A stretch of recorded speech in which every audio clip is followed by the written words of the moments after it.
Hello everybody, welcome to this week's segment of Star Watch, which is a weekly astrology reading for the collective. If you're new here, my name is Jane. Thanks so much for being here. I'm very excited to be doing this with you guys. We're coming off of this eclipse, so there's a lot to really talk about. So let's not waste any time, let's get straight to it. Alrighty, so let's go ahead and get started here. Now, I rewound the clock quite a bit here. I went back to the eclipse day, which was the 19th, right, which was last Friday, just to kind of like show you the relationship with the sun and the south node, because I did a little survey on my Instagram account saying like, how are you guys feeling the days following the eclipse? And not to say this was everybody, but a lot of people were like, wow, I'm feeling so tired. I'm feeling so emotional. I'm feeling a true release. I'm feeling like the intensity is either still going or it's waning. And the reason why I was wondering is, and I mentioned this last week as well, so if you were watching last week, I'm going to tie that in, because I said like pay attention to the days after the eclipse, because the sun is going to be coming to a conjunction with south node, and it's important for us to understand how certain transits impact us. I know from my own paying attention that south node transits seriously kick my butt. Not to mention that was also, there was also this big, powerful, super long eclipse in Taurus, which was a big deal. It was like the first time we had that eclipse since like 2004, I think it was. So, I mean, it's been a long time coming, that eclipse. And it just was like, we were like in this compression, right? And then the release, as the moon came off of that full moon eclipse energy, the sun was still building to the south node here. And not to mention that the sun was coming into the latter degrees of Scorpio. And the last degrees of any zodiac sign are very powerful. So, I mean, it was kind of like a culmination of multiple things. And now let me go to today, because that was a few days ago. Now we have November 24th. Now we have the sun officially on the other side of the south node. So if you just think about, Saturday, Sunday, Monday, and Tuesday, like what was really going on with you energetically? How did that really feel? Where did that pull you? Where did that take you? For me personally, I was feeling really out of control of things in my life. Certain things, like I didn't have control. I couldn't make people call me back, or I couldn't make something happen, or I couldn't make someone say yes to something that I wanted, and so I felt like a lot of things were being pulled away from me, and I was just having to sit here and just learn acceptance on a deeper level, right? But again, that wasn't for everybody. Everyone experienced it in their own way. And now we're coming off of it, and hopefully, especially because that was made even that much more potent with the moon being in Cancer, which was a very watery, deeply emotional zodiac sign. So like there were kind of a few things, one right after another, that were culminating and creating this. But now that the moon is entering into Leo for the next few days, there's a quality of like getting that confidence back. Okay, and this is going to be, the moon is coming into a trine with the sun today. So again, a supportive sun-moon connection like this can feel like a breath of fresh air. It can feel like, okay, I have a little bit more control now. Like in the places where I had no control, I have a little bit more control. And not to mention that Mars is still here in the Neptunian decan of Scorpio, right? And Neptune has a lot to do with surrender and sacrifice and loss. And that can be brutal sometimes when you're like trying to build something, or you're trying to make something happen, and people are not behaving in the way that is the way you would like them to behave, or if certain situations are not evolving in certain ways that is kind of the way that you kind of wanted them to. Neptune does that. He just says, oh, well, if that's what you think it is, or if that's what you think it's going to be, let me just dissolve that like magic, poof, and let's just see how you handle it. Sometimes Neptune throws us into these really weird situations where we accumulate more lessons than we ever really wanted to, right? And he's going to really show you something about control, right? Because you don't have control over anything else. You only have control over you and your response. And that's really where Scorpio thrives, is with that sense of self-authority, being totally sovereign and being totally in control of the emotional component and the mental component that you have going on in here. And regardless of what's going on out there, you still have you. That's where Scorpio is highly mature in that understanding. Because when Scorpio is immature or unevolved, this is when Scorpio can be very dominating and forceful toward other people. And that's really not the best way to manifest Scorpionic energy, okay? But I do think that the confidence coming back is going to be a really beautiful thing, and feeling a little bit more like you can breathe, you're not in such a deep compression here, because now the sun in Sag is kind of free and clear now. It's going to come through Sag, and there, there's nothing going on in Virgo. There's nothing going on in Gemini really, but we already passed the nodes. That's pretty much it. We've got Pisces, Neptune, and that's pretty much it really. But I mean, I think this sun in Sag is very free now that the South Node stuff is over. So we have this breathability and this ability to transition. Remember that if we can align our lives in even some small ways with the modality of the season, right? For example, cardinal, fixed, mutable. Sag is a mutable season. So this means we get to close things out and prepare for the opening of new things. We get to end projects, we get to end situations, we get to, really put the kibosh on whatever for the sake of moving into a new thing, right? So let's say you have this big project at work, but this, research project that you have to do is going to support a new marketing initiative that you're going to do next year, right? So there's the foundational nature, and then the real thing that's built on top of that. That's what Sag is really all about, okay? Getting it all wrapped up, because it's all for the sake of the big picture in Sag.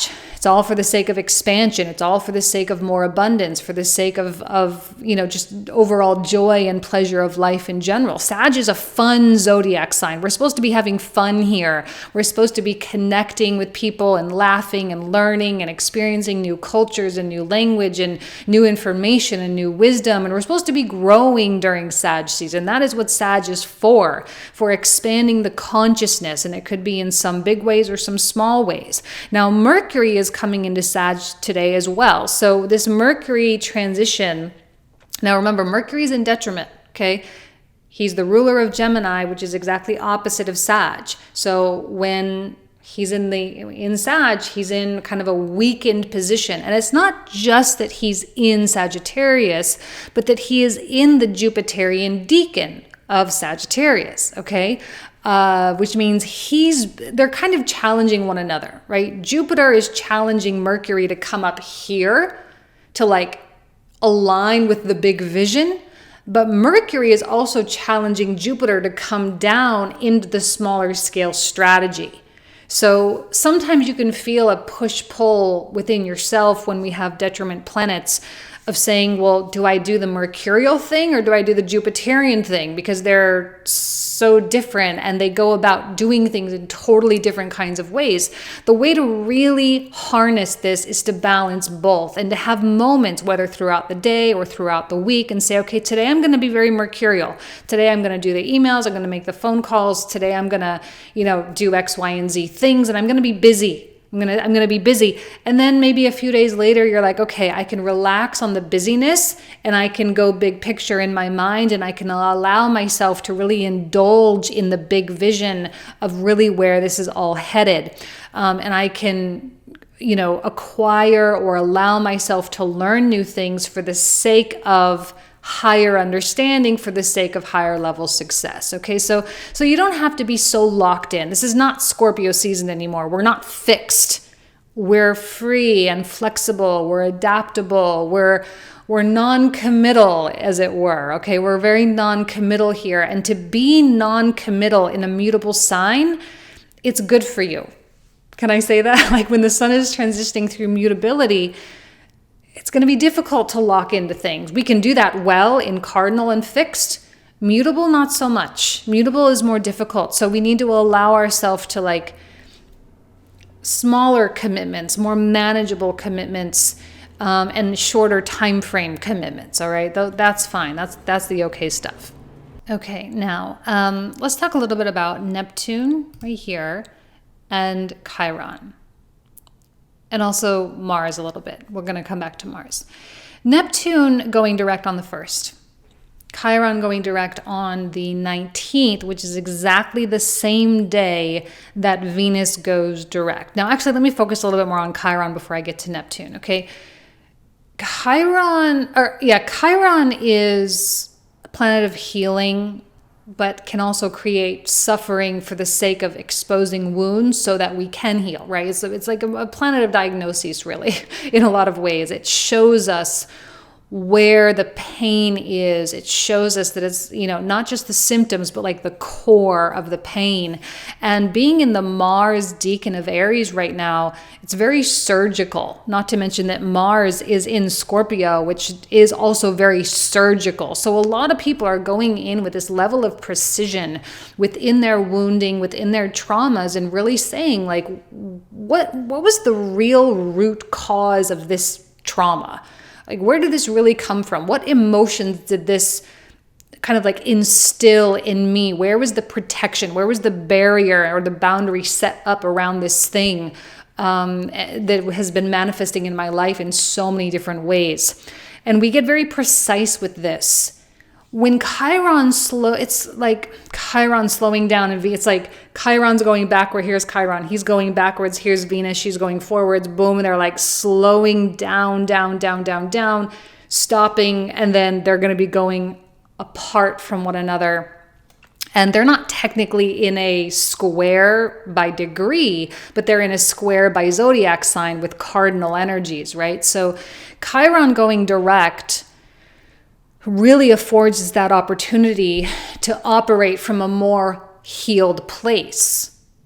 Venus going retrograde over here, right on the 19th. Now, again, this is not happening like right now. I'm just preparing because she's building up this week. She's getting into a tighter and tighter conjunction with Pluto, and she's moving very, very slow. And the Pluto is kind of like pulling her in a little bit. She's coming into Pluto's domain. I often see this as when we have a slow moving planet like Pluto and a fast moving planet like Venus. Whenever the fast moving planet comes in conjunction with the slower moving planet, the faster moving planet comes into the realm of the slower planet, that there's like this kingdom or this domain, and she is in Pluto's domain right now. Now, I'm not going to say that Pluto and Venus are like enemies by any stretch of the imagination. This is not necessarily the worst thing to have, but it calls for some real truth. It calls for some real admitting of things. And because Chiron is involved, and Chiron is now going direct in Mars, the precision of Mars, from a surgical, the image of surgery, very scorpionic surgery, cutting things open, going deep, digging through things, right? That's very, very scorpionic, and coming from this healed or wholer place, you then are going to have the power and the courage to then in turn make the transformations that are needed with your Venus themes in your life. Now, Venus most likely going to manifest financially or in terms of a relationship of some kind. It might not have to be. It could be, change in the physical appearance, although highly don't recommend that with this Venus retrograde. Probably not going to be the best time for like cosmetic surgery or anything like that. Coloring your hair, you might not like it that much, even if it's something small. But there's that image or that drive to create something different with the Venus themes in your life. When you're whole, when you are going about creating change from a more complete internal place, you're kind of this force to be reckoned with, especially when you're aware of it. Now, there are going to be a lot of, unexamined selves out there, right? There are a lot of people out there who don't do this work. They don't go deep within themselves. They don't ask themselves questions. They don't heal.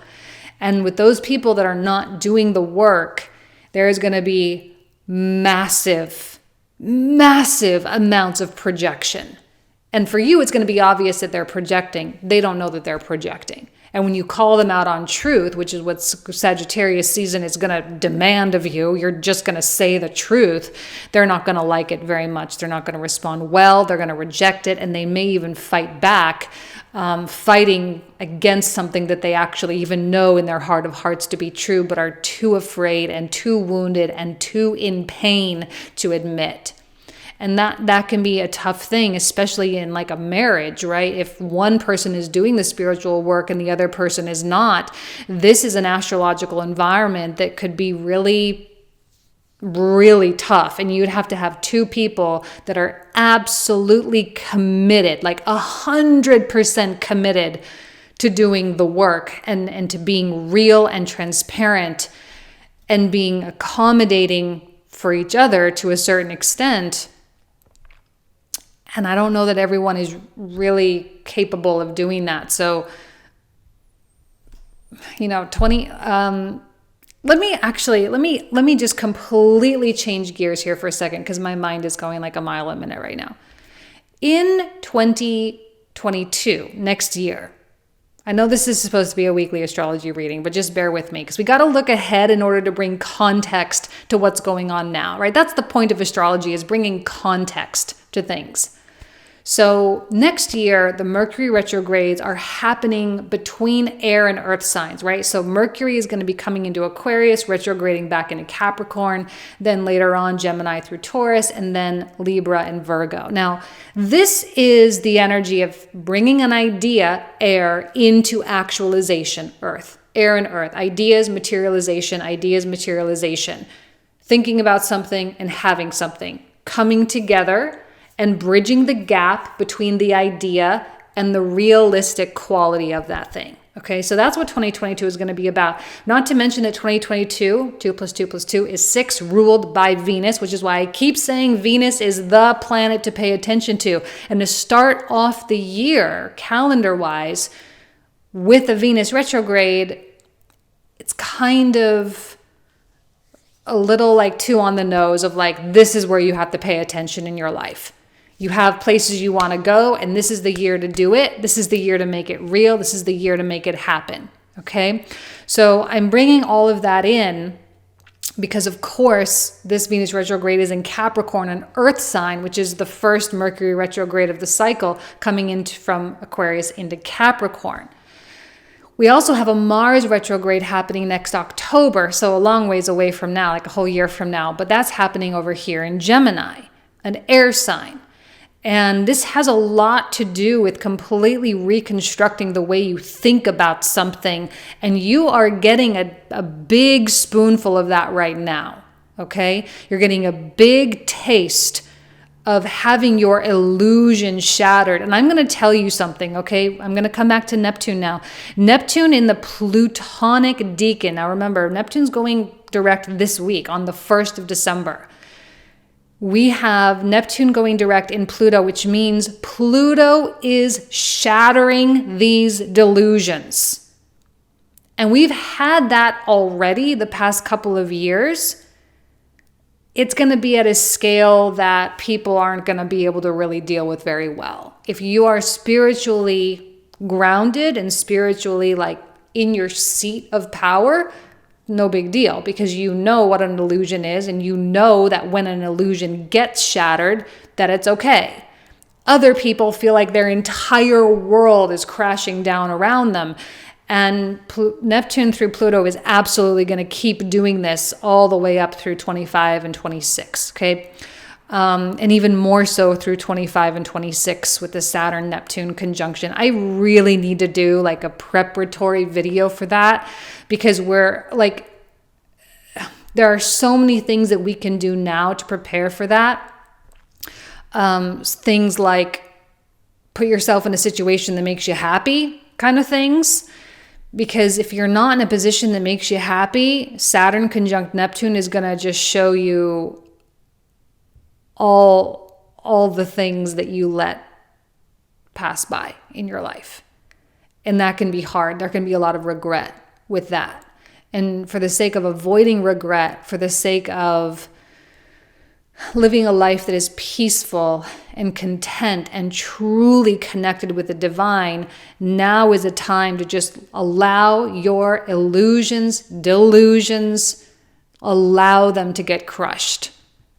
That's a superpower, I would say. That is an absolute superpower, to allow your illusions to get crushed. Okay? Now, Uranus is still kind of involved here, but he's sort of out of the picture, except for the Saturn-Uranus square, which we're building up to, and I'll talk a little bit more on that in the weeks to come. But still, this is the last, did I already talk about this? I don't remember if I talked about this already, but this is the last Saturn-Uranus conjunction for the year. We had 3 of them, right? Remember 2020, we had Jupiter-Pluto, so we kind of know what this like trinity is all about. We have Jupiter, Pluto with the dance they were doing. We have Saturn and Uranus with the dance they're doing. And now we are having Venus, Pluto with the dance that they are doing. And that's going to be really the last time that we're going to have these huge like Trinity kind of transits going on. So the changes, quote unquote, the changes, whether big or small, are still being asked of you. And there are still probably things that you are not fully committed to yet, but that your soul is saying you really should commit to that. You really should at least put it in your grand vision of things, at least put it in the plans, at least put it in the strategy, and at least start doing those small, right, mercurial things, doing those small mercurial things in order to really get you there. If you need to change the plan later on, that's fine. But for now, just like at least get yourself on some sort of a track of some kind. Okay. Now, not to mention that this Venus-Pluto conjunction retrograde whole thing is actually happening in the Mercury ruled decan of Capricorn as well. So business and commerce and money, financials, communication with partners, relationship with partners, a lot of movement and transition within partnerships, all of that kind of stuff is on the table. Okay, all of it. Now, I haven't even moved the clock yet. Let's keep going forward because we do have this waning moon on its way to a new moon eclipse in Sag, right? So we can watch the moon here. Here she is kind of coming through Leo the next couple of days, and then Virgo. November 27th, November 28th, these are going to be really good days because I think that even though the moon is waning, and it's in a square with the sun and an opposition even with Neptune, I still feel like this is a time to be productive. It might not be like all warrior-like and like, yeah, go, go, go, go, go productivity, but there will still be a quality of like really taking care of things. And then I would suggest November 27th, which is a Saturday, but especially, and I know that some of us have to go to work on Monday, but the 29th, the 30th, and the 1st, that's the day that Neptune goes direct. Like, please be easy on yourself. Please be compassionate and honor what your body is feeling. Neptune can like put us in really interesting emotional places. He can put us in a dreamland or a sleepy place or, just a place where we don't feel really connected with the world very easily. We feel very detached from things. And not to mention the moon is going to be coming through Scorpio on the day that Neptune goes direct. So there's even that emotional component. Plus we've got Mars officially moved into the moon decan of Scorpio. So it is going to be a week of like things are moving and it's a little choppy. Okay, it's definitely a little choppy. Now, I know this is technically the end of the week. Next Wednesday, I'll be doing another video, but just to kind of lightly prepare you, right? Because if I go forward a couple of days, well, I don't have the clock set up properly, the right timing, but technically on the 4th is when we have the new moon eclipse, and we can kind of see all of that culminating here. Like again, if I go to the 4th, it's just a little bit too far, but you get the idea. Here's the moon, here's the sun, here is the south node, and here is Mercury sitting in the Mars decan of Sagittarius. So I think you're actually going to be receiving a lot of information here, receiving downloads from, the ether, if you will, having truth sort of blossom up within you, coming into this higher level of understanding of things. I think that's going to be a really good thing for us. And it will give us a nice, close to this really, really, really intense eclipse cycle. Okay. And then we're going to have, the nodes transition into Scorpio and Taurus after that. So the eclipses from this point forward until the middle of 2023 are going to be kind of a big deal. Okay. I'm going to leave you with that. I think that's enough for the week. A lot to chew on, a lot to really think about. Just remember Neptune is slowing, and Venus is coming closer to Pluto. And just remember that there are big things occurring. So if you need to take a break, if you need to rest, do not be afraid to do that when you feel productive. You can honor the feelings. You don't have to override your feelings and push through things. 'Cause I think that's when a lot of people get really unhappy, when they work really hard. I watched this Sadhguru video the other day, and it was why do we do this? We work hard, we study hard, instead of we work joyfully or we study happily, right? Why do we say hard? And I love that. And I think this is a week to pay attention to when we are working hard versus when we are working happily or joyfully. And if we can work joyfully, the productivity is going to go through the roof. If you feel like it's hard, take a break, step away. Okay. All right. I'm going to leave you guys with that. Thank you so much for being here this week. You guys know I love and appreciate you so much. Have an amazing week, and I'll talk to you guys soon.